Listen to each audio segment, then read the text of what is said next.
Well, hi, and thanks for joining me in my shop. We're going to be doing the last few things to this radio. I'm going to be just cleaning up the switches here, which you're having a little bit of trouble seeing. The push button switches, which we just coated in dust. And I have the wires on the antenna to replace. At that point, this radio is really ready for an alignment, and perhaps that's it. And kind of the cool thing about this radio is that it's all original. Everything. Oh, another thing we have to look at is the magic eye. Magic eye is rather dull, so that might become a project in itself, come to think of it. So first things first, I'm just going to remove the dust from these switches here. Because it certainly can't be good to be this dusty, I would think. Hey, let's see if I can do a bit of a better close-up here for you. Because cleaning is boring, but maybe under close-up it's not quite so boring.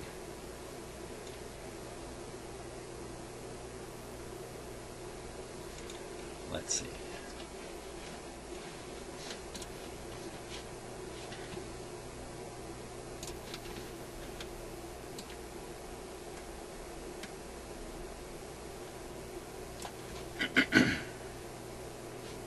There we go.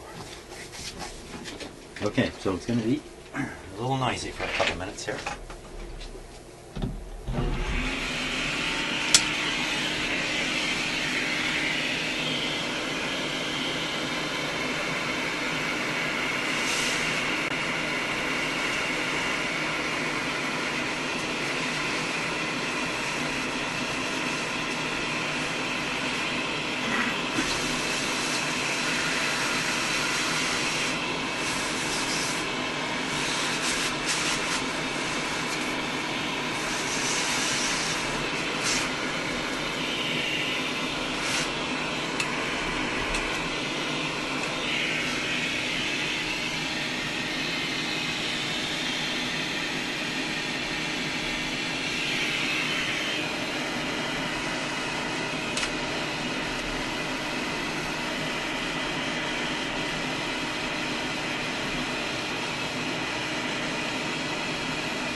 It looks a lot different.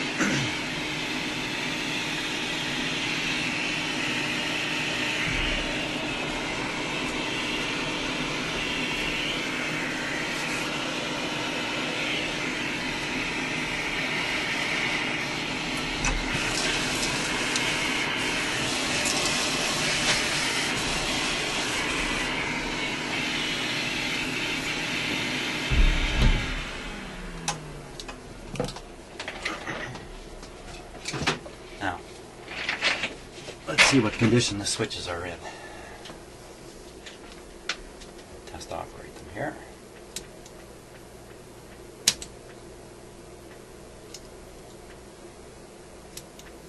A little gooey.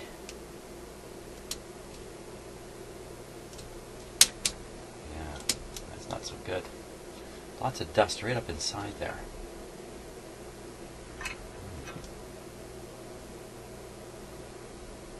And the mechanical locking mechanism that locks the arms. I left a little dust in here too, so I think I'm going to have to do a little more vacuuming here.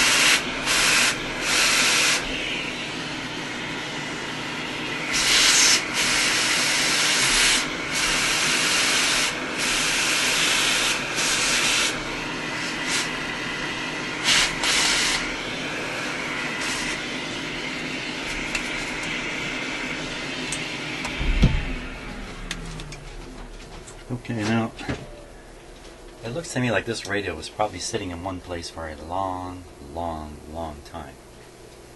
And the dust settled in very slowly over a long period of time. And so you can see when I removed the dust, wow, it really came off easy. It wasn't really clingy, I don't know, gluey type stuff. So that's pretty good. Now the mechanism itself, not so good.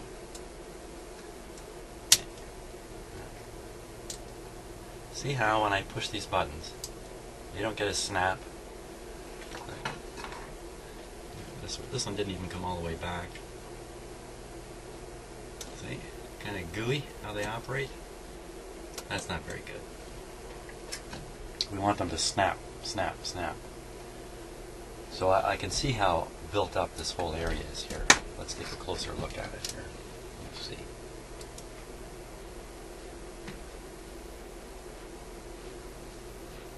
You can see kind of a black material built up on all the metal switch components. Like look at this one here, this last tab here. Let me scratch it a bit.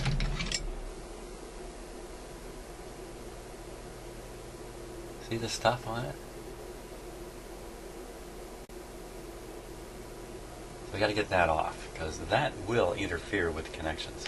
I'm not saying the switches are not working. They may be working just as they are, but there's a very high likelihood that they don't. For sure, we have to clean this material off. So let's do that.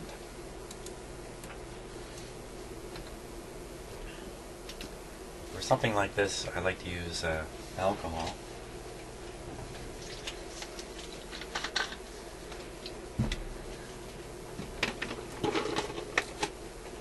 And just a regular Q-tip. We have to spend a bit of time on it.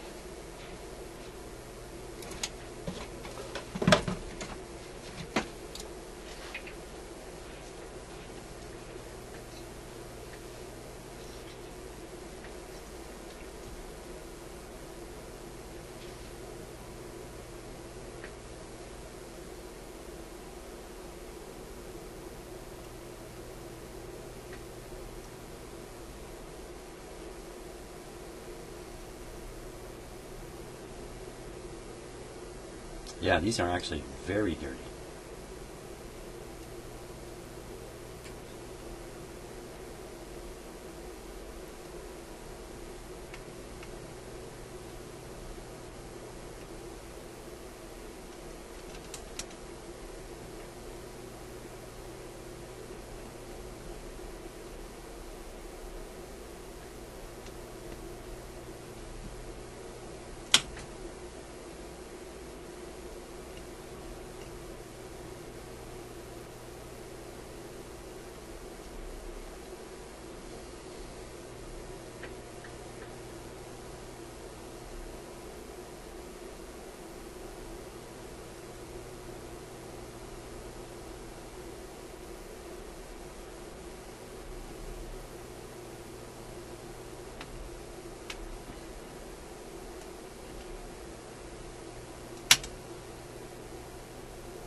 So I'm moving the switch to expose different parts of it. And I can't do much about the grip, these contacts here, these gripping contacts. Except slide the sliding part underneath them with a lot of alcohol on it.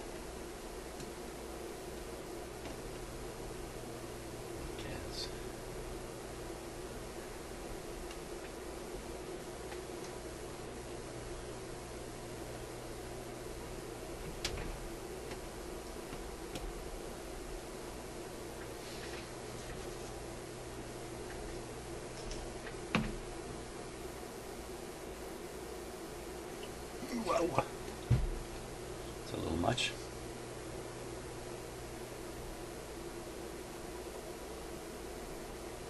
I like to use alcohol. It's pretty innocuous and pretty much dissolves almost anything. It's very cheap. If you spill it all over the place, it just evaporates away. It doesn't leave any kind of residue whatsoever.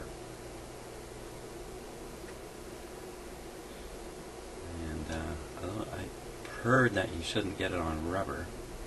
I'm not sure if that's true.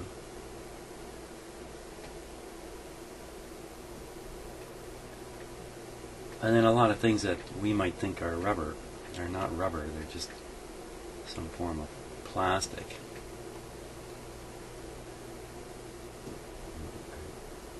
Don't really know much about how alcohol affects plastic, but I don't think you can do too much considering it's kept in this plastic container here. I'd have to read up on it. You know, I read about other chemicals as part of my job when I was working on my main career, because I was a corrosion technician. I mean, we have never heard of such a thing.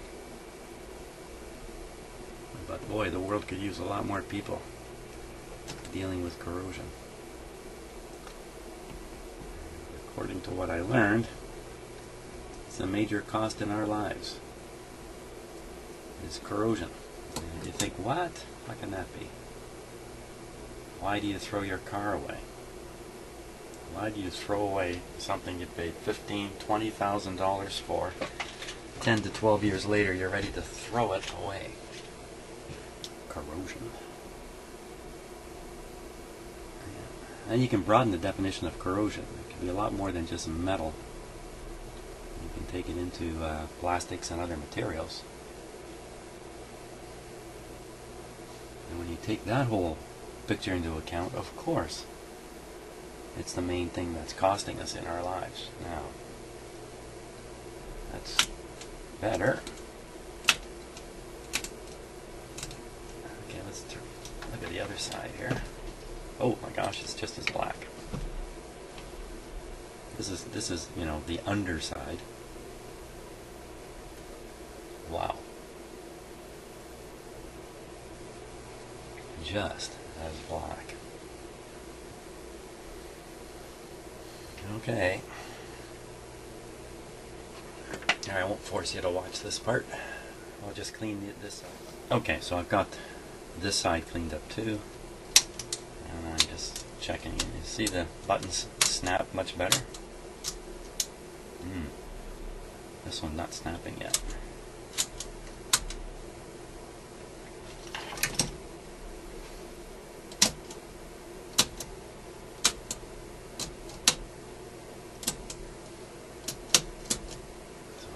Still not so good. So let's hit it with another cleanser here. We shouldn't call it a cleanser. This is really I have to do this and then run.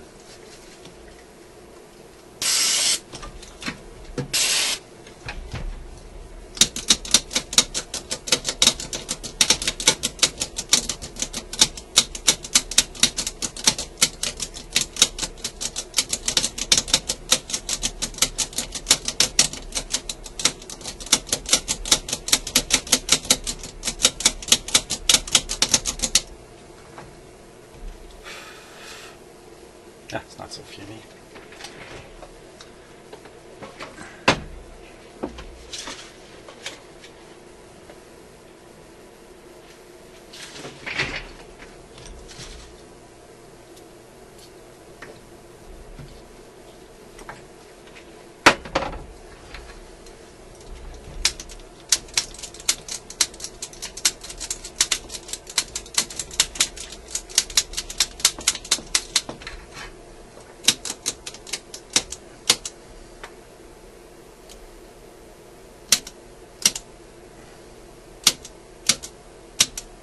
There we are.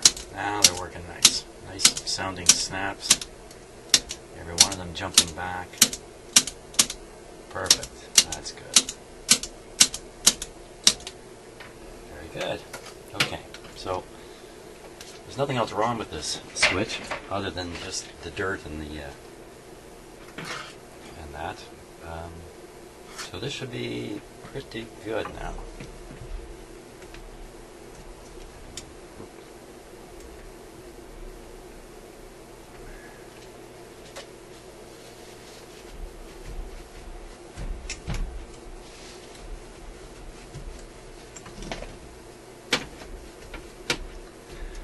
There we go.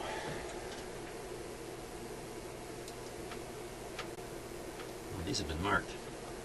1 dot, 2 dots, 3 dots.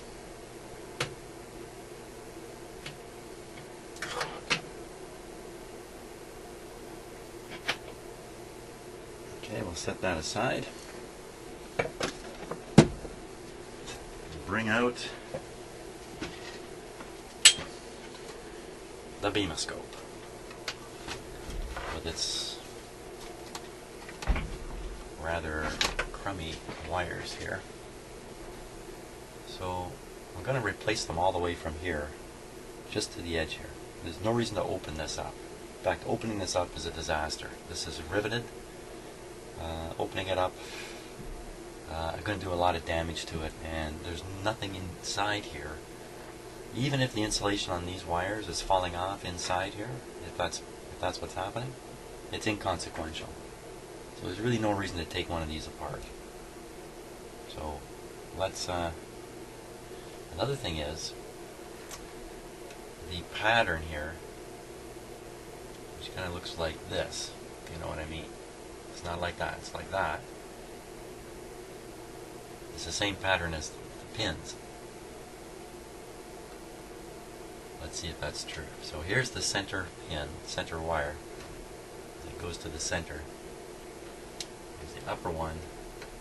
It goes to the upper one. So this plug is in the same pattern as these wires. That means we can just cut it with impunity here. Impunity. What's that mean, actually?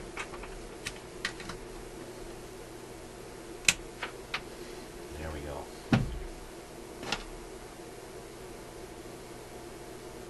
So we have to extract these 3 wires.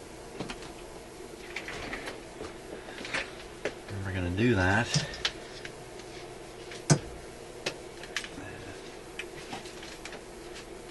using my vise. Oh.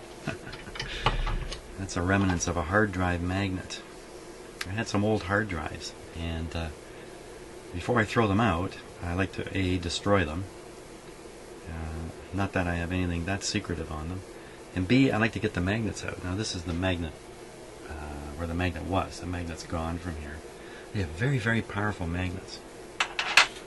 So I like to recover them. They're very useful. They're almost dangerous in that if you're not careful, you can get a pretty good pinch off them. They are that strong.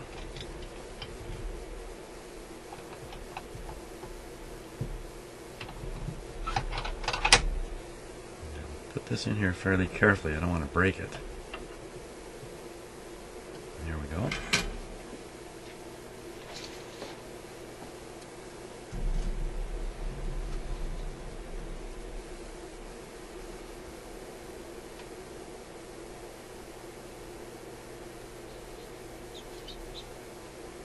That was easy.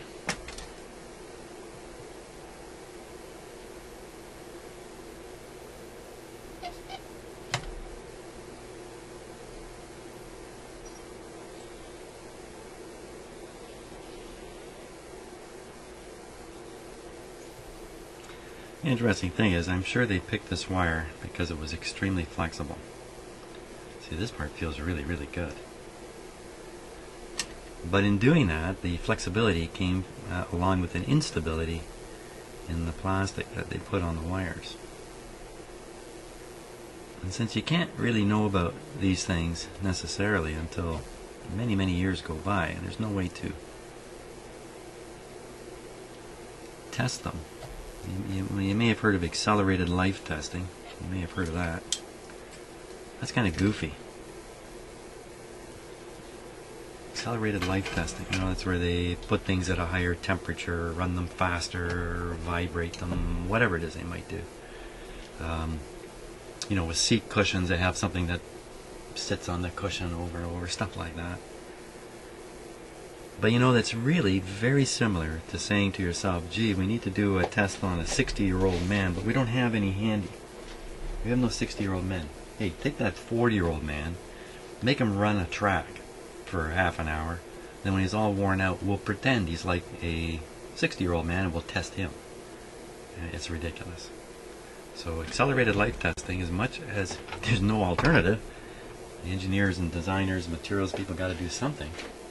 There's no guarantee they get it right. Lots of examples of that. Lots and lots of examples of that. So sometimes you only find out what's going to happen when it happens. If you're wondering what I'm doing, I'm using a tripod here, and one of the legs was caught on something. The camera's falling out. Everything's coming apart. Here we go. Now we're back.